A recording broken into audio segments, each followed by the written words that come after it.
కింద లోయ చూడండి, అసలు మామూలుగా లేదు. బ్రేక్ ప్యాడ్లకి అన్నీ అరిగిపోయినాయి అనమాట. ఇంకా మేమైతే మొహాలు కూడా కడగలేదు.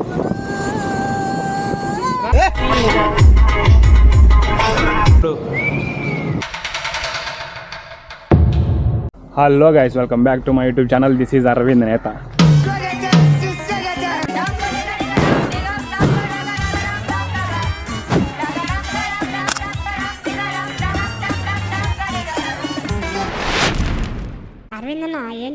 ఏ రారా చింటూ, మన కేరళ పోయినాం కదా, ఆ వీడియోలు అన్నీ చూస్తున్నా రా, నీకు కూడా చూపిస్తా. లెట్స్ వాచ్ రా చింటూ.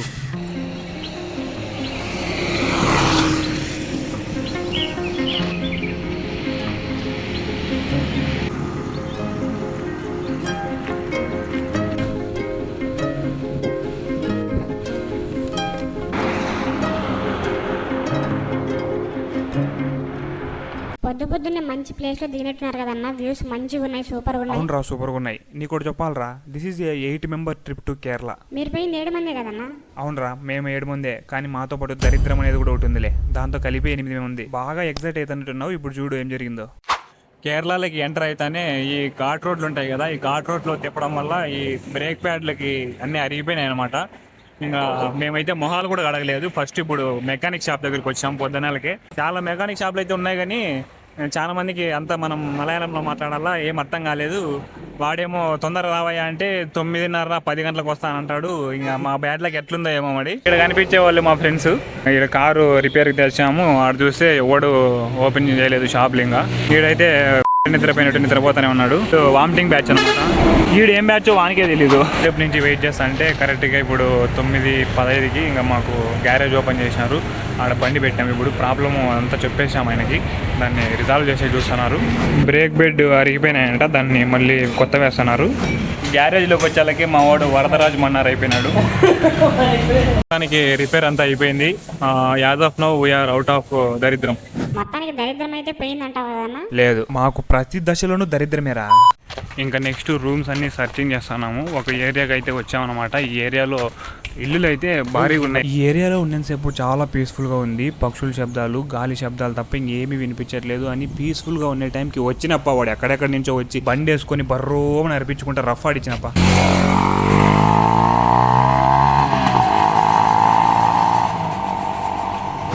ఇక్కడ చూస్తుంటే ప్రతి ఇంటి దగ్గర ఇట్లా పనసకాయ చెట్లు అయితే చాలా ఉన్నాయి.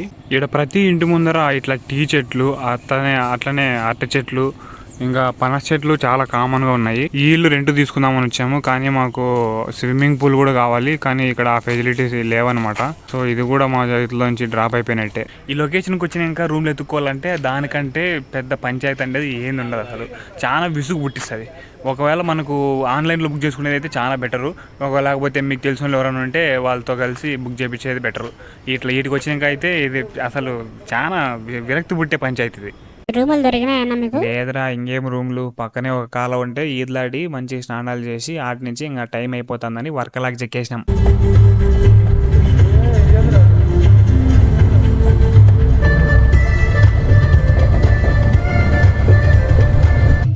ఈ ఘాట్ రోడ్లో ట్రాఫిక్ అయితే ఫుల్ హెవీగా ఉంది, కానీ ఈ వర్షానికి, ఈ ఘాట్ రోడ్డుకి, అట్లనే ఈ చుట్టూరా ఉండే సరౌండింగ్స్ యొక్క లొకేషన్లకి అసలు ఆ వ్యూ పాయింట్లు అయితే హైలైట్, మైండ్ పోతుంది. Heavenly feeling.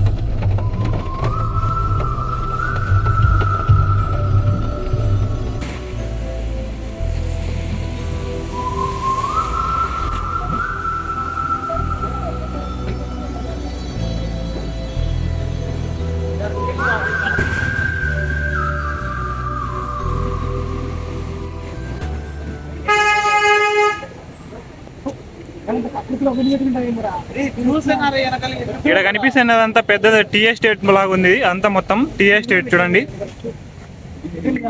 ఈ పొగ అయితే మొత్తం కొండలన్నీ కప్పిపారేసింది. ట్రాఫిక్ కూడా ఈ సైడ్ అయితే చాలా ఎక్కువగా ఉంది. ఒకవైపు ఏమో భారీ వర్షం పడుతుంది, ఇంకా అట్లనే ఈ సైడు అంతా.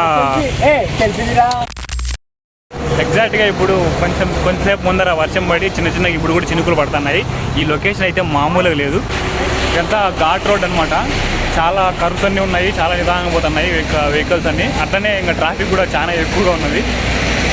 ఇప్పుడు కింద లోయ చూడండి అసలు మామూలుగా లేదు. ఇట్లా నైట్ అంతా మొత్తం కార్లో ట్రావెల్ చేసి నెక్స్ట్ రోజు వర్కలాగా చేరుకున్నాం రా చింటూ వాయనాడ్ నుంచి. కరెంట్లీ అయితే మనం ఇప్పుడు వెనకాల కనిపిస్తుంది కదా, ఆ ఇంట్లో ఉంటున్నాం, స్టే చేస్తున్నాం. ఇంకా ఈరోజు మొత్తం ఇక్కడే ఉండి వర్కాల మొత్తం ఎక్స్ప్లోర్ చేయాలని అని ప్లానింగ్లో ఉన్నాం అనమాట. ఈ కేరళలో ఎక్కడ చూసినా ఈ కొబ్బరికాయ చెట్లు, తర్వాత అరటి చెట్లు, ఇంకా వేటి ఒక్కపేల చెట్లు, ఇంకా ఎక్కడ చూసినా గ్రీనరీ, వాటరు, మౌంటైన్సే. మామూలు విలేజ్ లొకేషన్లో అయితే ఎక్కడ చూసినా సూపర్గా ఉన్నాయి. చెప్పురా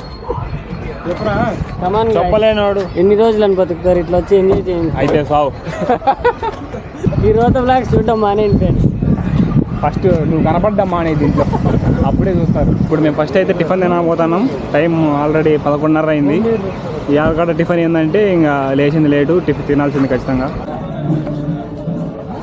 బీఫ్ తినే వాళ్ళు ఉంటారు, బీఫ్ ఆర్డర్ చేస్తున్నారు. మేము తినలేదు, ఈడ ఆడ బీఫ్ ఇచ్చేస్తారు అని భయంతో తింటాను. వీళ్ళతో అన్న అందరూ పడతారు.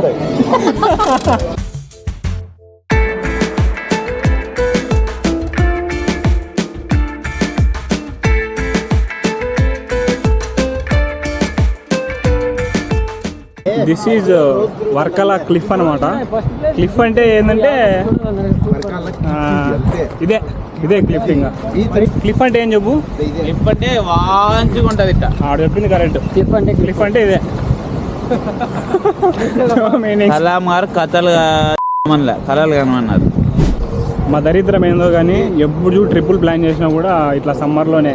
ముందుసారి కూడా గోవాకు పోయినప్పుడు అప్పుడు కూడా సమ్మర్లోనే పోయినాం. ఇప్పుడు కూడా ఈ వరకల కేరళకి సమ్మర్లోనే వచ్చాం. దూల తీరిపోతుంది అసలు.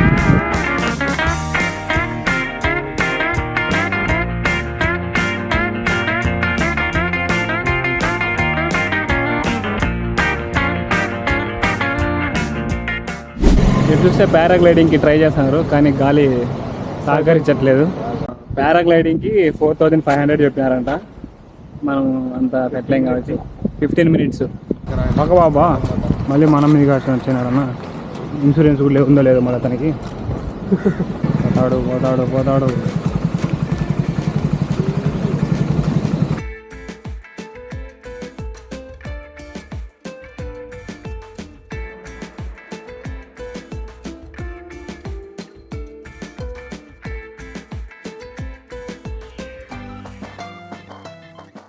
ఇటు నుంచి స్టార్ట్ చేసి మళ్ళీ లాస్ట్కి ఈతికే వచ్చేసినాడు అనమాట. ఇంకా బాగా చేసినాడు గ్లైడింగ్ అయితే, బాగా కంట్రోల్ చేసినాడు. నేనే చింటూ సమ్మర్లో ట్రిప్ వేసినందుకు సూర్యాబాయ్ సాగొట్టాడులే, అందుకే ఇట్లా బయట చూసేవాళ్ళు అమ్మాయిలకి ముసుగేసి ఎత్తపోతున్నట్టున్నారు అనుకుంటున్నారు. ముసుగు వీరలేవారా ముసుగు తీసి మాట్లాడురా. ఆ బయట వర్కలా క్లిఫ్ దగ్గర ఎండకి ఉడికి సావా. నెక్స్ట్ వేర్ ఇస్ డెస్టినేషన్ రీ? Black sand beach man. దీన్ని గుర్తుపట్టినారా? మా పీజీ వాచ్మెన్ గాడు. ఈ వాచ్మెన్ గానికి ఇంకో వాచ్మెన్ క్లీనర్.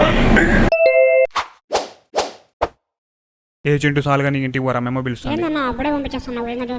ఏ సాల్ కానీ మెమ్మ పిలుస్తాను. ఇంటికి పోవాయి నువ్వు ఫస్ట్, మళ్ళీ పిలుస్తాను కానీ.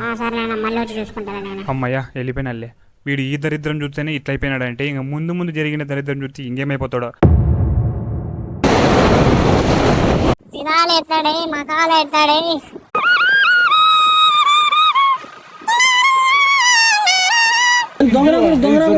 దర్శనానికి అయితే వచ్చాం గైస్. సో ఈరోజు దర్శనం జరగలేదు. ఎంత దీనికి కేబుల్ కార్కి? ఇదిగో ఇక్కడ కనిపించేటివన్నీ లాటరీ టికెట్లు.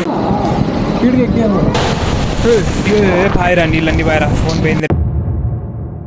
నేను సరదాకే వీడియోలు చేసేటన్ని మీరు సబ్స్క్రైబ్ చేసి అడిగినారంటే చూసుకోండి. మళ్ళా విధ్వంసమే.